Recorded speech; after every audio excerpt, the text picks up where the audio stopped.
আর বলো না বাবা রতন, গরিবের আর শরীর কি, পেট তো আর বৃষ্টি চেনে না। রঘুনাথ মোড়লের বাড়িতে যাচ্ছি, আজ ওনাদের ঘরে অনেক কাজ। মোড়ল মশাইয়ের বাড়ি? ও আচ্ছা, আজ তো আবার ওই ধনী ব্যবসায়ী গোপালবাবুর মেয়ের বিয়ের দাওয়াত দিল। হ্যাঁ হ্যাঁ বাবা, গোপাল বাবুর অগাধ টাকা, আর রঘুনাথ মোড়ল হলেন গ্রামের বাঁধা। ওনার ওখানেই তো সব ফর্দ ফরমাস তৈরি হচ্ছে।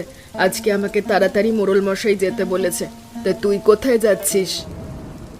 আর বলো না পিসি, ক্ষেতের আলটা না কাটলে সব ধান জলের তোরে ভেসে যাবে, গরিবের কপাল। আচ্ছা পিসি, গোপালবাবুর মেয়ের বিয়ের দাওয়াত কি তুমি পেয়েছো?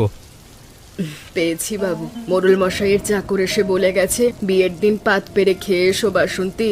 আমাদের মতো মানুষের আবার আলাদা খাতির কি। তবে ভাবছি এই দুর্যোগে কেমন করে যাব, এক হাঁটু কাদা চারিদিকে। যাবে পিসি, কষ্ট করে হলেও যেও। গোপালবাবুর মেয়ের বিয়ে বলে কথা, কত রকমের ভালো মন্দ রান্না হবে, একটু পেট পুড়ে খেয়ে এসো। তবে আমার মনটা কেমন যেন খুঁতখুঁত করছে। কেন বাবা, কিসের খুঁতখুঁতানি? ওই যে মোড়ল মশাই আর গোপালবাবু একজোট হয়েছে, ওরা তো আবার জাত বেজাত ধনী গরিব বড্ড বেশি বাছে। সে আর বলতে, ওদেরকে আমি চিনি না। আস্তে পিসি, কেউ আবার শুনলে আমাদের বিপদ হয়ে যেতে পারে। জানো তো, বাতাসেরও কান আছে। উপরওয়ালা জানি কি হবে। আচ্ছা রতন, আমি যাই, দেরি হলে আবার মোড়ল মশাই চটে যাবেন। তুমি সাবধানে মাঠে যাও। বুঝলেন গোপালবাবু, বিয়ের আয়োজনটা এমন হওয়া চাই যেন 7 গাঁয়ের মানুষ মনে রাখে। আপনার তো টাকার অভাব নেই, আর আমার আছে ওই অঞ্চলের উপর দাপট। দুয়ে মিলে একদম রাজকীয় ব্যাপার হবে। তা তো বটেই মোড়ল মশাই, আপনার উপর ভরসা করেই তো মেয়ের বিয়ের দায়িত্বটা ছেড়ে দিলাম। তবে একটা কথা মাথায় রাখবেন, আমার অতিথিরা কিন্তু সব শহরের বড় বড় ব্যবসায়ী, নামি দামি লোক। ওনাদের খাতির যত্নে যেন কোনো কমতি না হয়। সে চিন্তা আপনি আমার উপরে ছেড়ে দিন, আমি সব ছক কষে ফেলেছি। শহরের বাবুদের জন্য খাঁটি বাসমতি চালের পোলাও আর কচি পাঁঠার মাংসের ব্যবস্থা হচ্ছে। আর গরিবদের উচ্ছিষ্ট, মানে বেঁচে যাওয়া খাবার, এটা কেমন দেখাবে না মোড়ল মশাই? যদি কেউ টের পেয়ে হাঙ্গামা করে। কার এত বড় বুকের পাটা যে মোড়লের মুখের উপর কথা বলবে? ওই নির্মল বা রতনরা তো দুমুঠো ভাতের জন্য কাঙাল। বৃষ্টির দিনে ঘরে খাবার নেই, ওদের পাতে যাই ফেলে দেবেন অমৃতের মতো গিলে নেবে। ধনীদের উচ্ছিষ্ট খাওয়াও ওদের মতো ছোট লোকদের ভাগ্য। আপনি যা বলেছেন মোড়ল মশাই, একদম খাঁটি কথা। গরিবের পেটে খাসির মাংস সইবে কেন? ওদের ওই অবশিষ্টাংশ দিয়েই বিদায় করা ভালো। টাকাও বাঁচলো, আবার দাওয়াত দেওয়ার নামও হলো। একেই বলে এক ঢিলে 2 পাখি মারা। আপনি নিশ্চিন্তে থাকুন গোপালবাবু।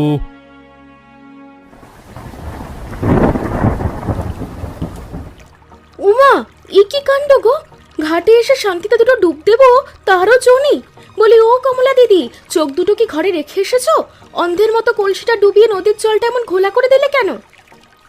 জল তো আমি সাবধানেই নিচ্ছি। বর্ষার দিন এমনিতেই চারদিকের জল একটু ঘোলা। আমি তো নদীর এক কোণ থেকে জল তুলছি, তোমার স্নানে তো কোনো বিঘ্ন ঘটায়নি। তোমাদের মতো ছোট লোকের স্বভাব হলো অন্যের ভালো সহ্য করতে না পারা। আমি এখানে রূপচর্চা করে স্নান করছি, আর তুমি এসে কাদা ঘেটে দিলে। স্বভাব তো বদলাবে না। আসলে যার ঘরে নুন আনতে পান্তা ফুরোয়, তার আবার অন্যের সুখ সহ্য হবে কেন? অভাব আমাদের আছে, কিন্তু তাই বলে এমন কথা বলবে না। আমরা গরিব হতে পারি, কিন্তু কারোর ক্ষতি তো করতে আসিনি। জলটুকু না নিলে ঘরে রান্না হবে না, তাই এসেছি। কয়েকদিন পরে তো ধনী গোপালের মেয়ের বিয়ে, আমরা দাওয়াত পেয়েছি, বুঝলে? গোপাল বাবুর মেয়ের বিয়ে আমরাও দাওয়াত পেয়েছি, কিন্তু তোমরা কি আর সেখানে পাত পাবে? মোড়ল মশাই নিজে তদারকি করছেন। বড় লোকদের পাশে বসে কি আর তোমাদের মতো ছেঁড়া শাড়ি পরা মানুষজনকে মানায়? তবে হ্যাঁ, যদি করুণা করে কিছু বেঁচে যাওয়া খাবার তোমাদের দেয় তবেই কপাল, তা না হলে এই ঘোলা জলই খেয়ে পেট ভরাতে হবে। তোমার কথা শোনার আমার কোনো সময় নেই, আমি গেলাম। এই বৃষ্টি আর থামবে না গো। ঘরের মেঝেটা পুরো ভেসে গেল, চালের খড়গুলো পচে গেছে। এবার জল আটকানোর আর উপায় নেই। আজ রাতে ঘুমানোর জায়গাটুকুও থাকবে না। কেঁদো না কমলা, কপাল আমাদের মন্দ। তা না হলে এই ভরা বর্ষায় মাথার ছাদটুকু এমন হয়ে যায়। তবে তুমি একদম চিন্তা করো না, আজ একটা ভালো খবর আছে। কি খবর? এই দুর্যোগে আবার কিসের ভালো খবর আসবে? ওই যে আমাদের গ্রামের ধনী ব্যবসায়ী গোপাল বাবু, ওনার মেয়ের তো বিয়ে। রঘুনাথ মোড়ল মশাইয়ের লোক দুপুরে এসে বলে গেছে আমাদের নাকি দাওয়াত আছে। তবে শুধু খাওয়া নয়, বিয়ের বাড়িতে অনেক কাজ, লোক লাগবে। আমি কাজ করে দিনে কিছু টাকা পাবো। কাজ? কিসের কাজ?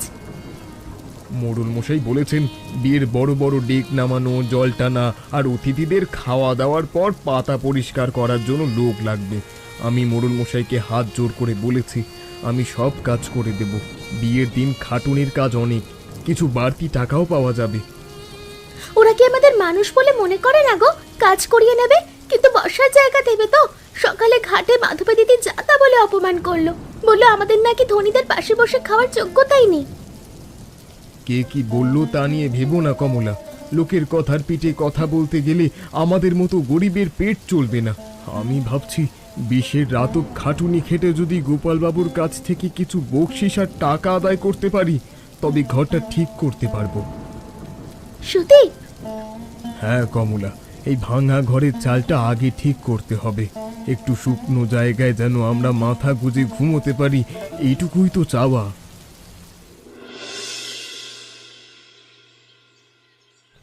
কি রে বাসন্তী, বাড়িতে কাজের পাহাড় জমে আছে আর তোর এখন আসবার নাম নেই?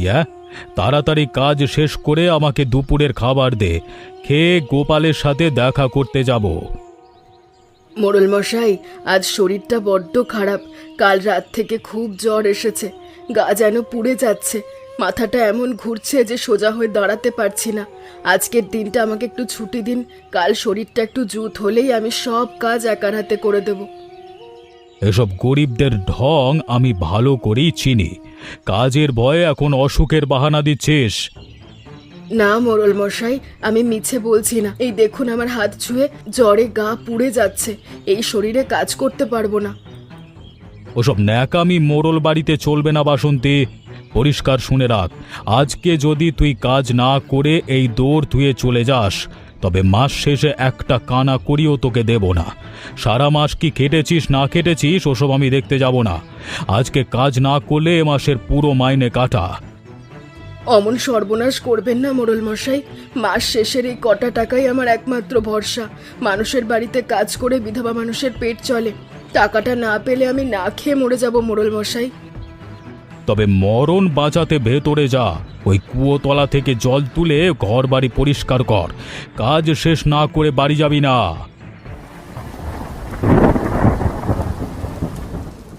গোপালবাবু প্রণাম হই, আমাকে নাকি ডেকে পাঠিয়েছিলেন? আরে এসো রতন, এসো। হ্যাঁ, তোমাকেই ডেকেছি।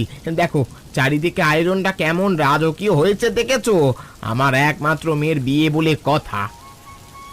হ্যাঁ বাবু, খুব সুন্দর হয়েছে। খাস বড়লোকদের মতোই আয়োজন। শুধু বড় লোকদের কেন বলছো রতন? এই গোপাল দাসের মনটা অনেক বড়। আমি আমার মেয়ের বিয়েতে গ্রামের একটা মানুষও বাদ দিইনি। ধনী গরিব, চাষা ভুষো থেকে শুরু করে ওই নির্মল কমলা সবাইকে দাওয়াত দিয়েছি। বিয়ের দিন সবাইকে পেট পুড়ে রাজভোগ খাওয়ানো হবে। আপনার তো দয়ার সাগর বাবু, গ্রামের সবাই আপনার জয়গান গাইছে। তা তো গাইবেই। তবে শোনো রতন, এত বড় আয়োজন, চারিদিকে এত দামি দামি জিনিসপত্র, বাসন কোসন, আর এই যা দুর্যোগের রাত, চোর ছ্যাচরের ভয় তো আছেই। তাই আমি একটা মস্ত দায়িত্ব তোমার ওপর দিতে চাই। আমার উপর কি দায়িত্ব বাবু? বিয়ে শেষ না হওয়া অবধি রাতের বেলা তুমি এই প্যান্ডেলটা পাহারা দেবে। এই বৃষ্টির মধ্যে প্যান্ডেলের চারপাশটা ঘুরে ঘুরে নজর রাখবে, যেন কোনো বাইরের লোক বা চোর ভেতরে না ঢুকতে পারে। তুমি মানুষটা ভালো, তাই তোমার ওপর আমার ভরসা বেশি। বাবু, এই ঝোড়ো রাতে একলা পাহারা দেব? যদি কোনো বিপদ আপদ হয়? বিপদের কি আছে? মোড়ল মশাই লাঠিয়ালরাও তো আশেপাশে থাকবে। তুমি কি আমার এই সামান্য অনুরোধটুকু রাখতে পারবে না রতন? নাকি মোড়ল মশাইকে বলতে হবে? না না বাবু, মোড়ল মশাইকে বলতে হবে না। আপনি যখন বলছেন আমি রাজি। আমি প্যান্ডেল পাহারা দেব, কোনো কমতি হবে না বাবু। এই তো ভালো মানুষের মতো কথা। যাও যাও, প্যান্ডেলের ওপাশে গিয়ে বসো। রাত বাড়লে নজরদারি শুরু করবে। উমা, এ কি কাণ্ড গো! মাধবী, চোরের মতো আমাদের উঠোনে ঢুকে গাছ থেকে ওভাবে পেয়ারা পাড়ছো কেন? জিজ্ঞেস নেই? অন্যের গাছের ফল হাতানোর এ কেমন স্বভাব তোমার? মুখ সামলে কথা বলো কমলা দিদি, কাকে চোর বলছো? হ্যাঁ, এত বড় মুখ তোমার? আমি গাছ থেকে পেয়ারা কেন পাড়তে যাব? এগুলো তো মাটিতে পড়েছিল, আমি কুড়িয়ে পেয়েছি। কুড়িয়ে পেয়েছো মানে? আমাদের চোখ কি অন্ধ নাকি? নিজের চোখে দেখলাম তুমি ডাল থেকে টেনে টেনে পেয়ারাগুলো পারলে। গাছের সব বড় বড় পাকা পেয়ারাগুলো পেড়ে আঁচলে ভরে বলছো কুড়িয়ে পেয়েছো। মিথ্যে বলতে লজ্জা করে না? দুটো পেয়ারার জন্য এত চিল্লাচিল্লি? বলি তোমাদের এই লড়ঝড়ে পেয়ারা গাছটা কি শুধু তোমাদের একার? ডালপালা তো রাস্তার দিকেও ঝুলে আছে, আর এই ঝোড়ো বাতাসে ফল তো এমনিতেই মাটিতে পড়ে যাচ্ছে। চুরির অপবাদ দিচ্ছ আমাকে? জানো আমি কার বাড়ির লোক? আমার স্বামী যদি গোপালবাবু আর মোড়ল মশাইকে গিয়ে বলে না, তবে তোমাদেরকে ভিটে মাটি ছাড়া করবে। দুটো পেয়ারার জন্য এত বড় কথা? চোরের মার বড় গলা, অন্যায় করে আবার মোড়লের ভয় দেখাচ্ছ। যাও যাও, নিজের পথ দেখো, আর কোনোদিন যেন আমাদের উঠোনে তোমার পা না পড়ে। যাবই তো।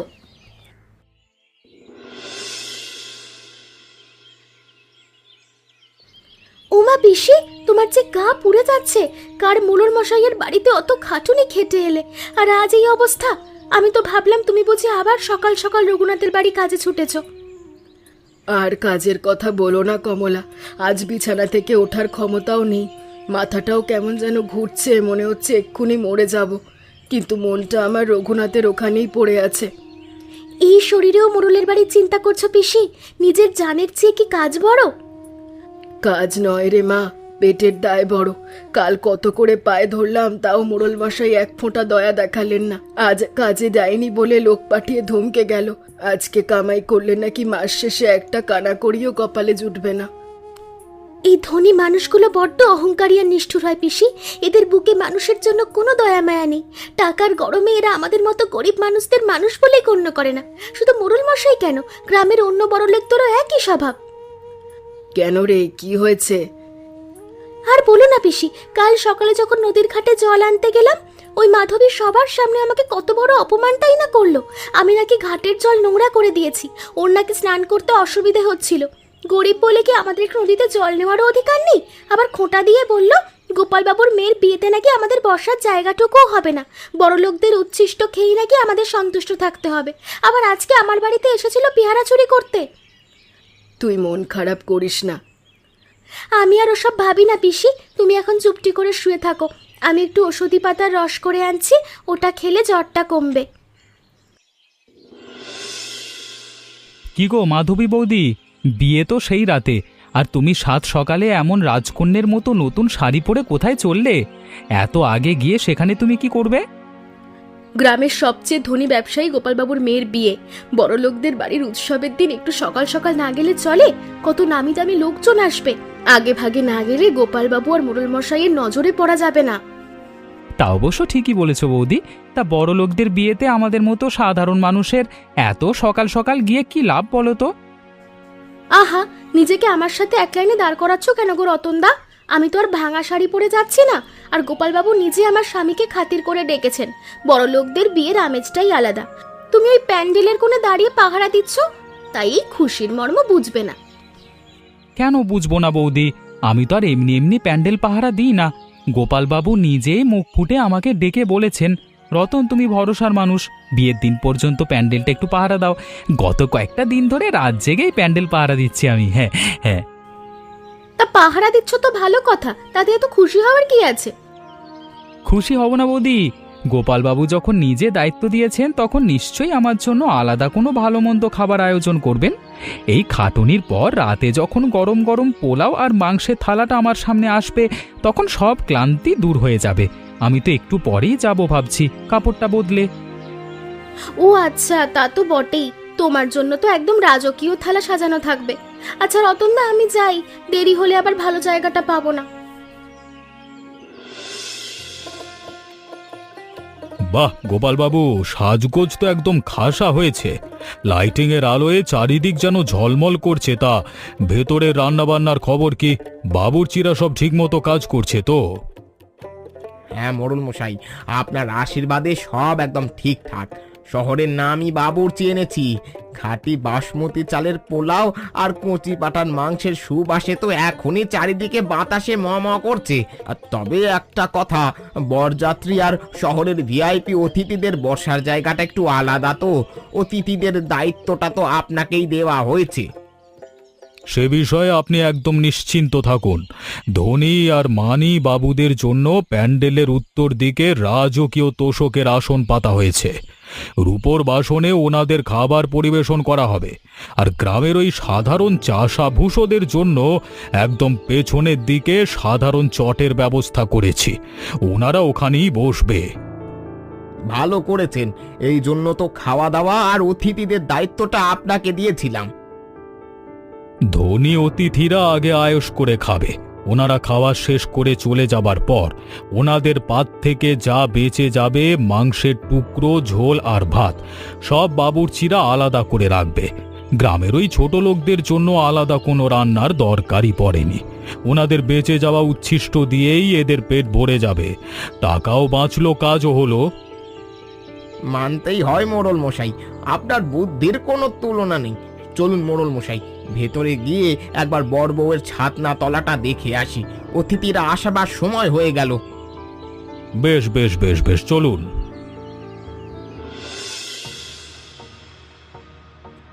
এই খাবারের জন্য, এই উচ্ছিষ্টের জন্য গত 3টে দিন ধরে ঝোড়ো রাতে আমি প্যান্ডেল পাহারা দিলাম।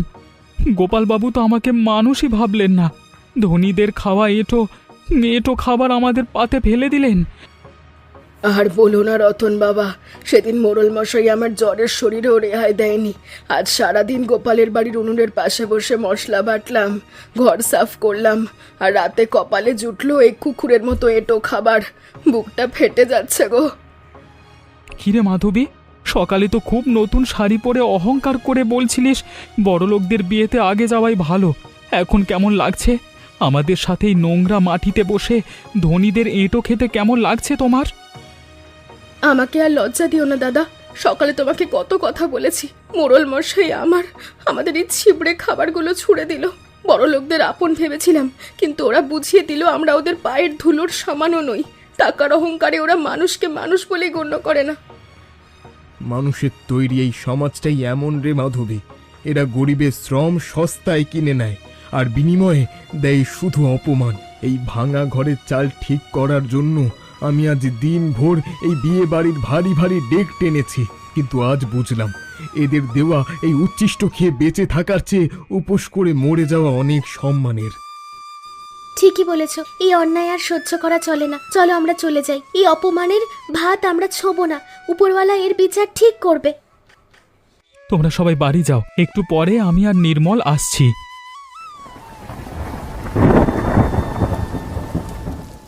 মোড়ল মশাই, বৃষ্টির বেগ তো বাড়ছে, বাতাসটাও কেমন যেন ভালো ঠেকছে না। বড় বউকে এবার প্যান্ডেল থেকে নামিয়ে আমার পাকা ঘরের ভেতরে নিয়ে যেতে হবে।